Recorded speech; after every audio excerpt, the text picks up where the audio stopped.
You're listening to the Balanced Educator Podcast, episode number 128. Welcome to the Balanced Educator. We're your hosts, Kaylee and Josiane from EduCalm. Our intention is to equip and empower you to feel more calm, balanced, and joyful in all aspects of your life.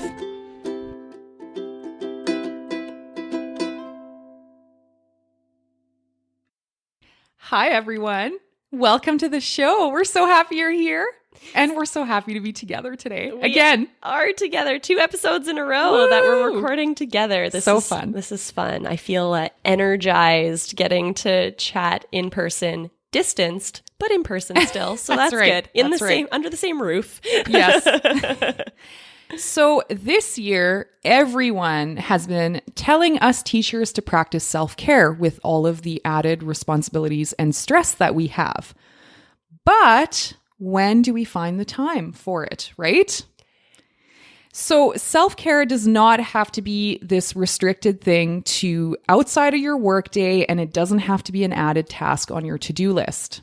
So in today's episode, we are going to talk about how to integrate self-care into the school day so that both you and your students can benefit, so that it doesn't have to be this separate thing from your workday. Yeah, I feel like this year the question has been, how do we practice self-care? How do we practice self-care? Or it's been administrators and, people above being like, teachers, make sure you're practicing self-care. And then I know for myself, especially right at the beginning of the school year, I was like, yeah, but when? Like, it's not like you're giving me extra time to practice self-care.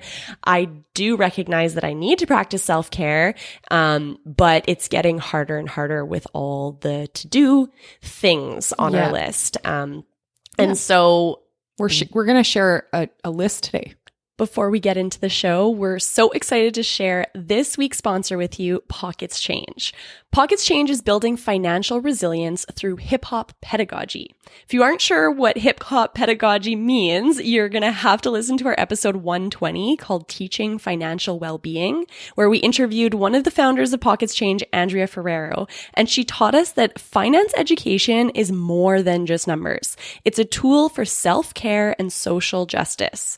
Pockets Change provides workshops, curriculum, and professional development where students, parents, and educators develop an understanding of their personal relationship with money. They learn new ways of thinking and talking about money, and they develop the skills to take action and advocate for themselves and others. I've used their curriculum in my classroom, and I just really loved how their lessons make talking and teaching about money feel really easy. Money can sometimes feel like a scary topic, but they break it down and make it feel not scary at all. Find your flow with finance. Discover how hip-hop pedagogy can bring money to life in your classroom at pocketschange.com/hip-hop-finance. So again, that's pocketschange.com/hip-hop-finance. And save the date to join Pockets Change for a Hip Hop Finance Fest, where students, artists, and educators will come together to learn about money through performance on April 8th, 2021 at 8 p.m. Eastern Time. So you can check that out by going to Spondulix, so spondulix.org/events/hip-hop. We'll link that URL in our show notes, so if that's tough to remember, then you can just go to the show notes and click the link from there. All right, let's get into this episode. So I think the problem here is that we have this mindset that self-care and managing our emotions and relaxing has to only exist outside of the classroom during our personal time. And that as soon as we're in school, we have to be go, go, go at all times. And catering to everyone else's needs. Exactly. And I think that this year, both you and I kind of played with this idea of like, maybe that's not the case. We want to challenge your thinking here, everyone. Because we've been challenging our own thinking here. I'm like, what if we don't always have to be in a rush? What if we can take time to manage our own emotions in the classroom with our students?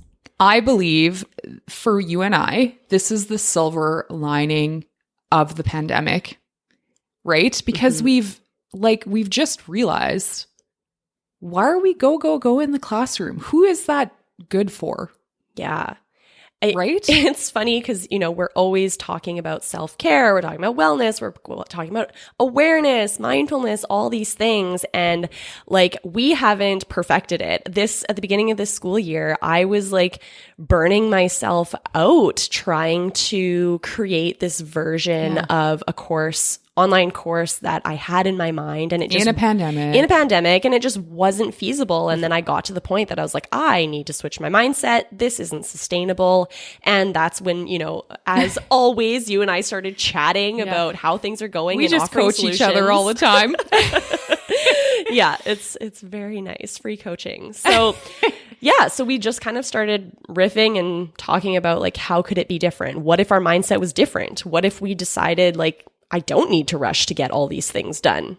What if we, instead of going broad, we go deep in what we're teaching? What if instead of thinking, I don't have time to do this with my students, or, oh, they asked a really good question, but I don't have time to get into it, or, oh, this discussion is going more in depth than I was expecting.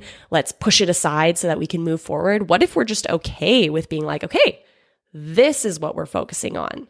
We're going in depth with this instead of trying to get all the curricular outcomes done.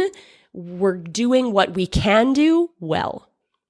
And we're taking our time with what we can do and making it effective and useful and well-rounded.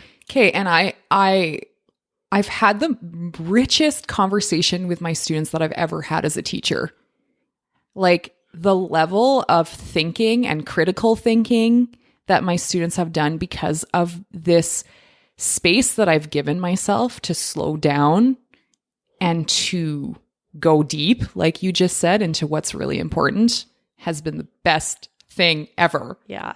And I still, literally every day, I catch myself. When I'm driving to school in the morning, my brain is in hyperdrive. To do. Yeah. And all the things I want to get done. And, oh, will I be able to get to this next thing? Will I be able to get to the next quiz in time? And then every day I have to recognize those thoughts, recognize the sensation that I'm feeling of being rushed, and then say, stop.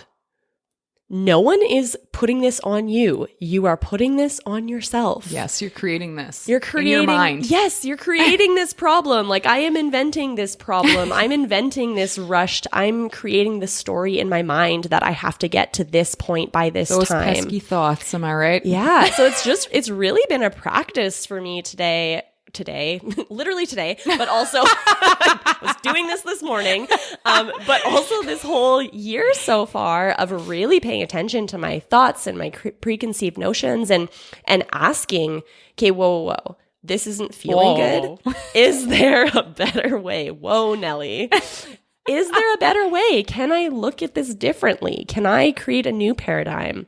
Can I have a different perspective? And can I choose the intention of slowing down and being more intentional with each moment? Yes. So now that we've taken a deep dive, I think we should kind of get into what are the concrete ways that we have been doing this in our attempting to do this, because of course, like you just said, it's never perfect. It's always a work in process, or no, that's not how you say it. In progress? Yeah. In process. Makes sense still. Yeah. And so there are ways that we can practice self-care in the classroom, and we've realized that doesn't just benefit us as teachers, but our students. It's very obvious that they can feel it too, and it helps them to feel their best as well.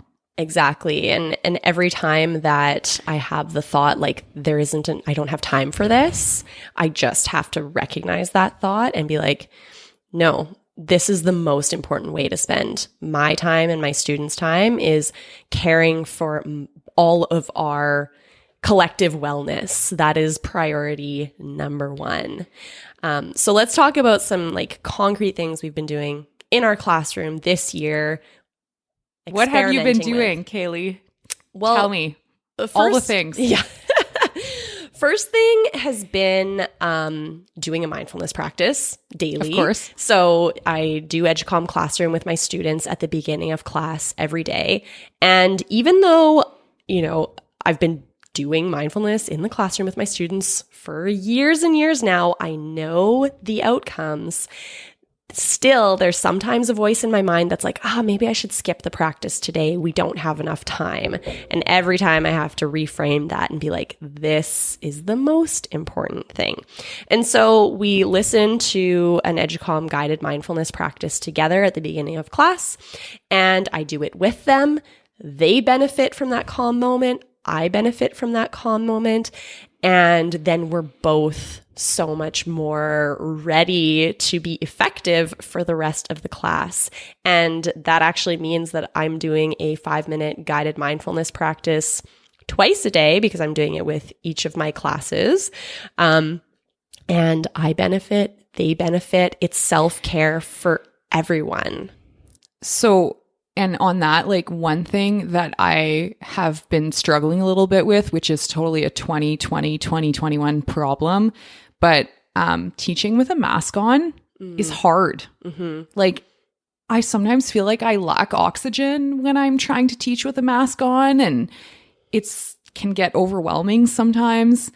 And sometimes I just pause in the middle of a lesson and I just take a couple deep breaths to catch my breath, which sounds so simple, but it's so helpful. It's like a little pocket of self-care. It's a little moment where I see the kids also pause and take a deep breath, because people can't help it. When you take a deep breath, they'll take a deep breath. It's just how it goes. Mm-hmm.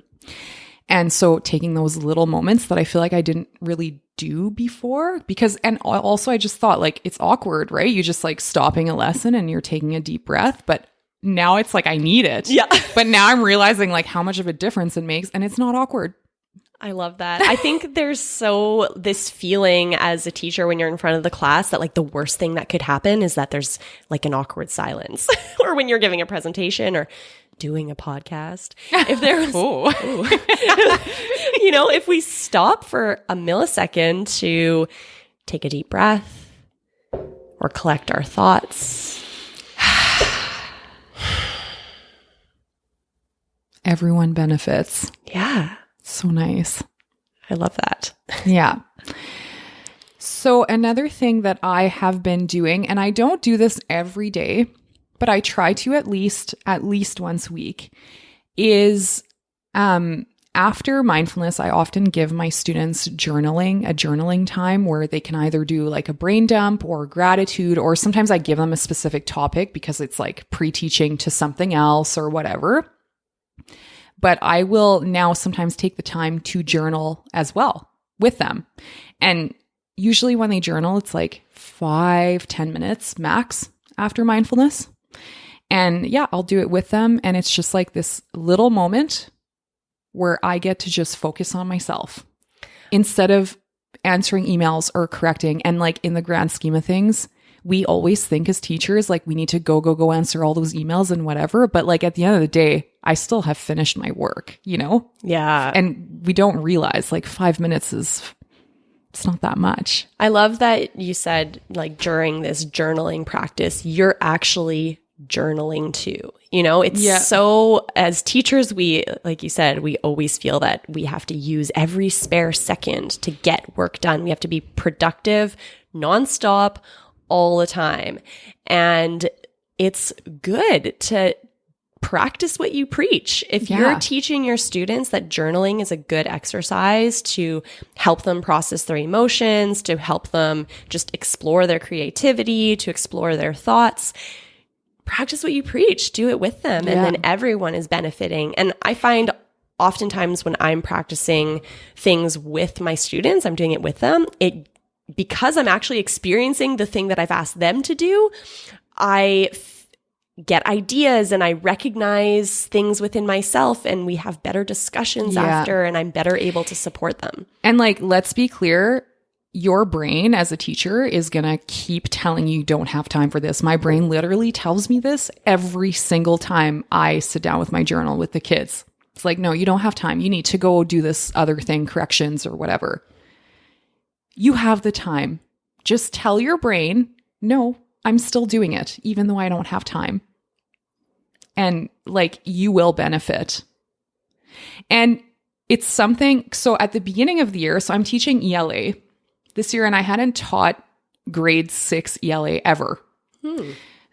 So it was like I had taught grade 4, 5 ELA, but not grade 6. And I wanted to read some of the novels to see if they were novels that I'd want to read with the students.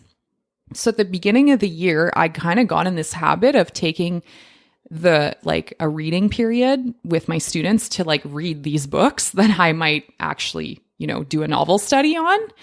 And I realized how good I felt, taking this time to like read while the kids were reading, which is again, a great thing to do to model the importance of reading. Mm-hmm. But it was like this 15, 20 minutes of self-care in my day. And I felt so good after that. I don't stick to it. Again, it's not something that I've stuck to like every single day that I'm teaching, but I try to do it at least once or twice a week where I actually read with them.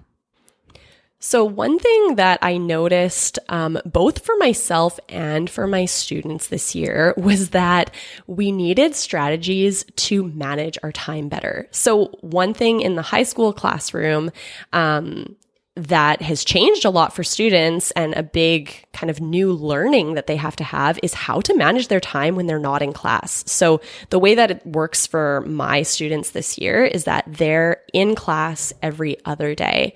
It's like a hybrid model. Yeah. So they're in class with me on day 1, and then on day 2, they're working on my course, but from home. So I'm not like teaching online to them. I give them, homework or individual things to do at home before coming back. So what I was noticing was that so many of the students just weren't doing the things that I asked them to do at home. But through our kind of daily discussions in the class, I was having a lot of students telling me how stressed out they felt about how much work they had. And then in my head, I'm like, well, actually, I give you like 10 minutes worth of work to do and you're still not doing it. So it's not a how much work you have problem. Yes. It's a actually doing it problem. We forget like students haven't learned how to manage. We assume as teachers like, how do they not have time to do this? But like we forget that they just don't know how. They've never learned this skill, which is a skill that you and I are still working on. Yes. This has been a focus this year, is like learning how to be more productive and manage our time. More efficient is more, Yeah. Not more productive, just getting it all done in the allotted times and all of that. Without it leaking into our personal time. That's right. It's been a big learning curve. Yeah. And I think probably a lot of people that are working from home, it's a big learning curve of how to stop work time and then start personal time when you're just always at home all the time. So anyway, after seeing this and noticing that my students were feeling a lot of stress around this, I realized, they just don't have the skills for this. And of course they don't. They've never been taught. So I actually took the time to teach them how to block their time. So I gave them a schedule. Which probably saves you all a lot of time in the long term. Well, that's the thing. I'm like, and again, one of those moments where my brain was like, I don't have time for this. And then I was thinking, well, wait a minute. No, I don't have time. I don't have time to not teach this to my students, because if they're never completing the work that I'm assigning to them, then we aren't moving forward. If I can teach them how to manage their time, they'll actually get this stuff done.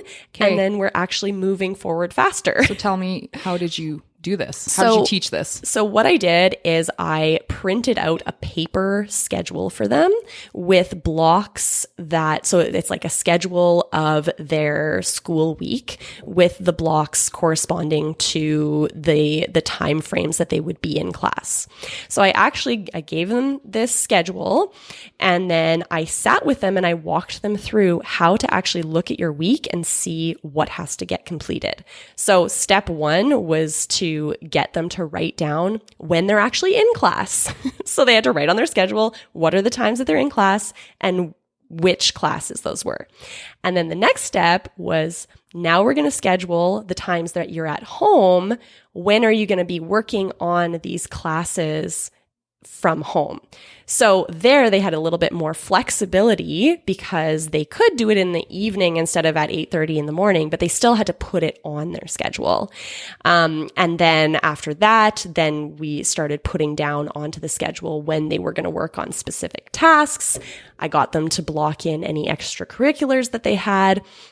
And then once they put everything down onto their schedule of all the tasks they had to do all week, then we looked at, okay, what are the blank spaces?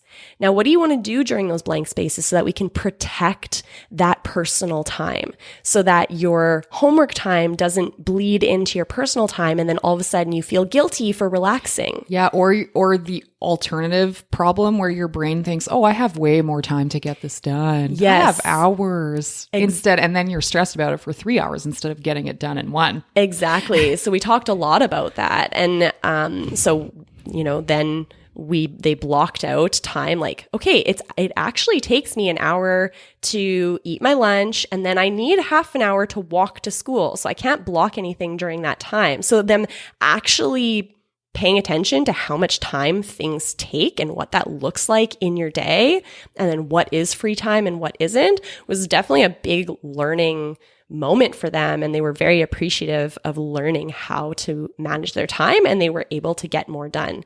Now, in the first semester, I kind of taught this in the beginning and then walked them through it for a couple weeks and then kind of just assumed that they would start doing it on their own. And I realized I didn't stick to it long enough to make all of them really adopt those Minimum skills. 8 weeks. Yeah. So in this next semester, my goal now is to do this first class of the week until the end of the semester and see how that changes things, and see if that makes a difference in people handing things in on time and feeling less stressed and things like that. I'm excited to hear like in a couple months from now. Yeah. What your thoughts are. Yeah. Whether like it's something you're going to keep sticking to as a teacher. Yeah. And it's one of those things that for sure the first couple weeks are going to take longer because they're learning the process, and then it'll take less class time as we go forward because they'll know the process. Now, alternatively, or maybe not alternatively, like parallelly in the same vein, another thing, what I started doing for myself was actually calculating how much time it would take me to do things. So I was feeling like I just didn't have enough time to get all my work done. And all of a sudden I was like, well, there's no way I can get this done unless I work evenings, a little bit in the evenings or weekends. So and I stressful. personally, I really do not leaving work for evenings and weekends. I like to leave work at work. So I started questioning, well, why do I never have enough time? I'm so productive when I'm at work. I'm never resting. What's the problem? So then I started actually calculating, okay, I have all these corrections piling up. Now I have 30 kids in this class. If I take 5 minutes to correct each of their projects, how many hours is that actually? And do I literally even have those hours in the week? And I realized that I did not have those hours in the week. That's for some of the things, it was taking me 10 minutes to correct their project. And that meant that like I literally needed 5 hours to do corrections. 5 hours you didn't have. I didn't have that. So then I just had to get real with myself and decide I have to either alter the way that I correct things, or not correct everything and correct it together in class. So I just had to get real with myself. And it was only once I actually started calculating how much time something would take me that I was able to say no. Yeah. And like if you're actually calculating, then you're like, okay, so I have this project.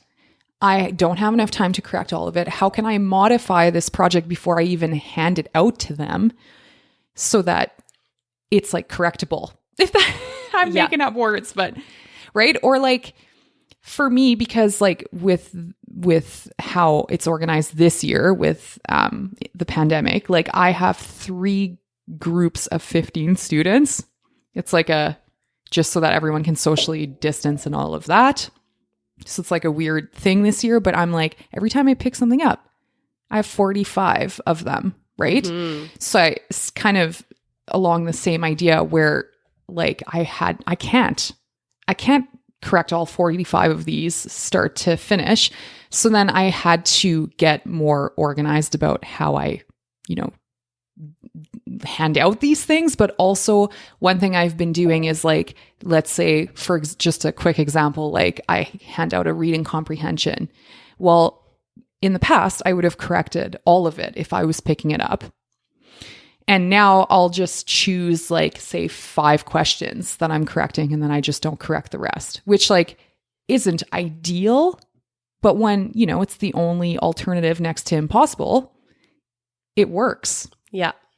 And that's just the reality. Like we always set high standards for ourselves. And when we set unrealistic standards for ourselves, we're just creating burnout. We're creating a situation that leads to burnout. And so we have to get realistic with ourselves, no matter how much I would love to sit down and take tons of time to correct and give great comments and stuff. It's not realistic. It just isn't feasible. It's not realistic. So only once I actually looked at these hours of how much time it would take me and saw that it doesn't fit into my week, then I had to just accept the fact that it's not possible and what's the next best option. And I think like one thing I've been doing this year is I've been really honest with my students about this type of thing. Like I will tell them like, you guys, it's not possible for me to correct this from start to end. So I will be randomly selecting, whatever this amount of questions that I'll be correcting. And they are so okay with it. Surprisingly, at the beginning, I was like surprised at how they were just totally fine. They understood. There was no bad feelings. Yeah, that's awesome. And I think that we oftentimes judge ourselves way more than anyone else. Like a lot of the things that we do, because we're the experts, we kind of know behind the scenes how things should be done or how we would like them to be done. Yeah. We hold ourselves again to high standards. We think that someone else will be appalled if we don't do it in the way that we had envisioned for ourselves. And really, they don't care. Also, we forget that their perspective is just so different. Yeah. Right? Like their perspective is probably like, oh, my teacher is going above and beyond and, doing all these things and fun projects. And our perspective is just so different, right? Where we're putting all this pressure on ourselves. Yeah. And always thinking we're not doing enough and we should have done more. And it's just not doing it perfect enough. And I feel like that leads perfectly to like the big point of this whole episode that is like, we need as teachers, we need to learn how to manage our thinking. Mm-hmm. That is the biggest thing here for our self-care to be able to continue without burning out is we need to manage our thinking. We need to catch those thoughts that, that only hurt us. Yeah. And I think that sometimes a way to do that, it's hard to just notice that in yourselves. And one thing that at the beginning of the school year, when I was feeling like, okay, I just can't keep up, and I started talking with you and you're like, Kaylee, you're putting way too much on yourself. You're putting way too many expectations. Like, relax. And I honestly couldn't see that myself. I couldn't see through my own eyes that I was putting too much on my plate, and I needed someone else to tell me you're doing too much. And even then I didn't believe you at first until I started calculating the time it took me to do things. Until I said it over and over and over again. Yeah. And then I had to talk with my admin and she was like, Kaylee, you're doing too much. Like, lower your expectations for yourself. That's not realistic. So I think it's sometimes... okay, wait. I just want to say this. It's not even lowering your expectations. It's just making them correct. Correct. Like, I was trying to fit 40 hours into 20 hours making and them that realistic. Literally doesn't fit. You can't pour a liter jug into 1 cup. Like, you know, like it's gonna overflow. Yeah. Like it's not possible. No matter how hard I try, no matter how much I'd like to do that, it's literally not possible. So I think sometimes we can get caught just feeling like we're not doing enough. And it can be really helpful to find someone to just sound it out with, talk about it in a solution-based manner. Yeah. So not someone that's going to be like, oh, poor you, but someone that can help you find a solution to where you're differently. To where you're feeling overwhelmed and point out. Or catch your thinking even around it. Yeah. So, and if you don't have someone that you can talk to out loud that you feel like will help you to find solutions, journaling can be really helpful. You know, just write out all the things on your mind, do a brain dump where you're just literally listing anything that is on your mind until you've run out of things to write, and look at it with a loving eye and look at what you've written and notice if the thinking isn't helpful. Yeah. And of course, practicing mindfulness can be really helpful to teach you how to watch your thoughts and not believe them right away. Yeah, so true. Yeah. And also, like, I think we forget that we have all these little humans in front of us, and they're also great sounding boards. Like we think we can't talk to our students. And of course, there's obviously a limit. Yeah. But I just feel like this year I've been just the type of group I have. Like, I've been very open with them about how I'm feeling and how things are going. And generally things have been going very well. But, you know, when things are maybe a little bit difficult, I'll be open with them. And they're so receptive to that. I have been too this year. I've been a lot more like willing to say things like, I was feeling anxious this morning, and, you know, now after the mindfulness practice, I'm feeling a little more settled, but still not to my full degree. And I know that my students really appreciated that, and it made them feel more able to open up to me. So when we were having discussions after our mindfulness practice, I would go around the class and ask everyone, you know, what did you notice today? Or how are you feeling today? Or, you know, how are you feeling this week? Or how stressed are you feeling on a scale of 1 to 10, and ask them to put their fingers up. Just these check-ins with them that helped me to gauge where they're at, which helped me to, oftentimes when they were feeling stressed, I was also feeling stressed. So just seeing that correlation was interesting, but having that time to just talk about our emotions and where we're at that day has been very helpful this year. Little pockets of self-care. Yeah. But yeah, I think we think we have to be so composed and perfect in front of our students, but it's not horrible for them to see that we're human too. Yeah. And we need these little moments to come back, right? To find ourselves, to take care of ourselves. Yeah. And when we're taking the time to take care of ourselves in the classroom, we are modeling to our students that it's important to take care of yourself, that it's important to do things that help you to manage life and to perform at your best and put your best foot forward. And showing that to your students is so important. So we hope that this discussion has helped you to reframe your thinking around self-care, and that it doesn't have to be something that you add to your to-do list or that has to happen outside of the classroom, but rather something that you can be integrating in small pockets, small moments throughout the day, and that you can share with your students because they need pockets of self-care as well. And those are the little moments that will help you to keep going in a healthy way. Yeah. Exactly.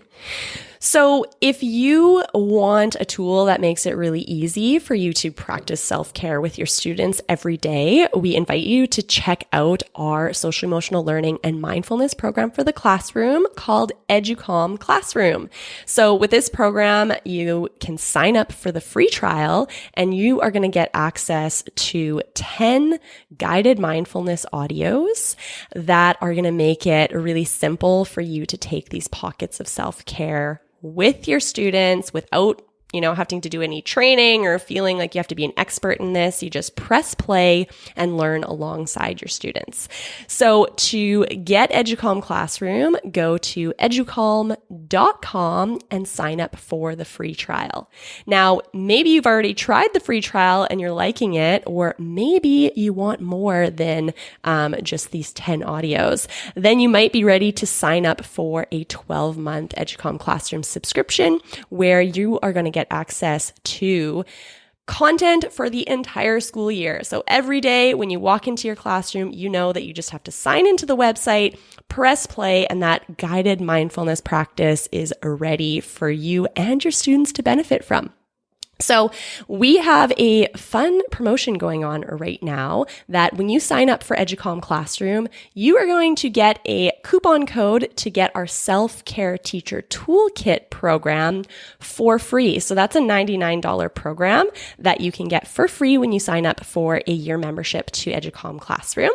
And that toolkit gives you little activities that you can do during your workday to practice self-care in a time frame that works for the classroom. So it might be a 5-minute guided mindfulness practice that's created for teachers. It might be a little journaling exercise.